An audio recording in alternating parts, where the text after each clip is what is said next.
Hey everyone.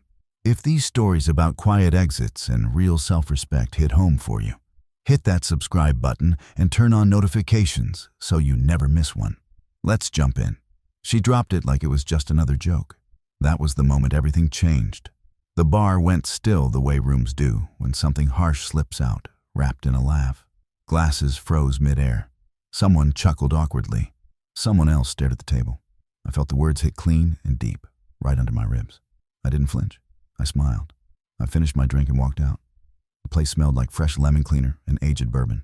The kind of bar that acts laid back but charges extra for the vibe. We've been coming here forever. Same corner booth, same group, same routine.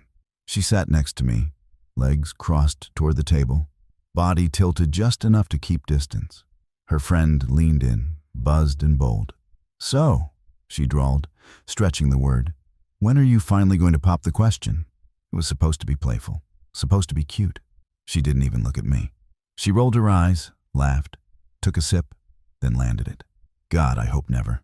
I'd rather die than marry him. Not harsh, just casual, like she'd said it to herself in the mirror. The table reacted in pieces. A quick gasp, a forced laugh, a rushed topic change. Someone said my name. Too soft, too late.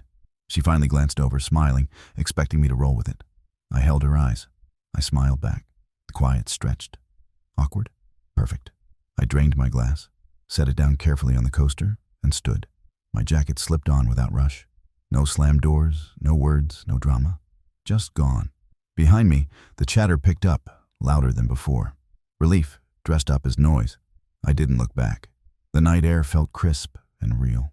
It sliced through the sweetness she'd been feeding me for years. I walked 3 blocks before my hands started to shake. Not from pain, from seeing clearly. I'd loved her quietly, carefully. I made room for her dreams, took her moods in stride, covered her breaks.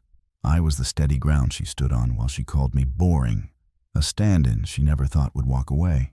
She never saw silence for what it really is. An hour later, my phone lit up. Her name. I let it ring. Again, then a text. "Why did you leave? Are you mad?" I let it sit.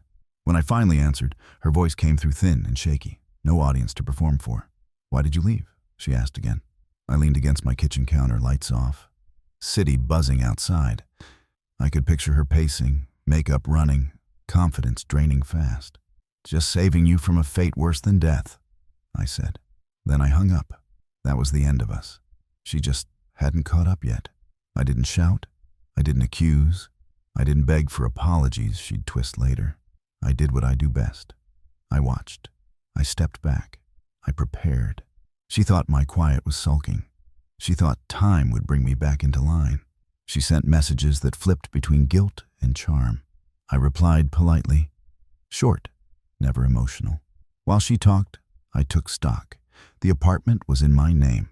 The lease, the utilities, the car insurance she'd never bothered to change, the business contacts she'd used through my connections, the credit card I'd added her to when she said it made her feel secure.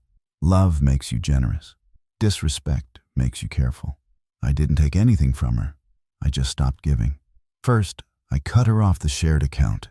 No warning, just a quiet update. She noticed 3 days later, when her card got declined at brunch.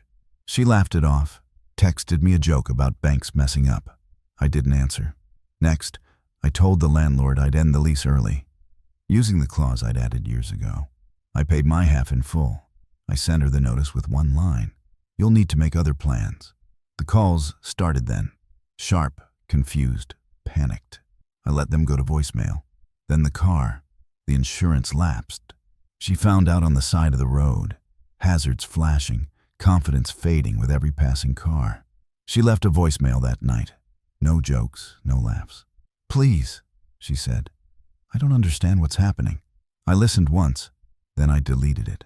The breakdown wasn't loud. That was the point.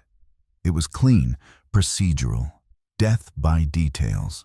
I canceled the phone plan, removed her from the streaming services she used to tease me about paying for, stopped covering the costs she'd called temporary. Temporary had turned permanent. So had my decision. Mutual friends reached out carefully. I kept it neutral. Facts only. No bitterness. Let them deal with their own discomfort. She showed up at my place unannounced 2 weeks later. Eyes red, hair messy. The doorbell felt like a challenge. I opened it. She stepped forward, then stopped. I looked the same. That's what scared her. "You're doing this on purpose," she said, voice small now. "You're punishing me." I tilted my head, looked at her like a puzzle already solved. "No," I said evenly. "I'm just respecting what you said." She flinched. I was joking. I held the door open, letting the silence stretch, letting her hear her own words bounce back. "Jokes are truths looking for an audience," I said. "You had one, now you don't." Her anger flared. One last try from someone cornered. "You're being cruel." I smiled, soft, steady. "You were honest," I said. "I'm just being thorough." She started crying then. Real tears, the kind that used to break me. She reached for my arm. I stepped back. The door stayed open, but the welcome was gone. "Please," she whispered. "I didn't mean it." "I know," I said. "You meant it to cost nothing." I closed the door gently. Months went by. She moved, struggled, lost speed. Without my support, her life took effort. Consequences stacked up quietly, steadily. I rebuilt in the space she left. New habits, new calm, new respect for myself above all. Sometimes I think back to that night at the bar, the way she laughed, the way I smiled, the way everyone thought I'd just take it like always. They never see the exit when you leave politely. They never hear the break when it happens inside. Her last message came 6 months later. No sorry. Just nostalgia mixed with desperation. "I miss us." I didn't reply. Some things don't deserve closure. They deserve distance, and the understanding that when someone says they'd rather die than stand with you, the kindest thing you can do is let them live with that truth.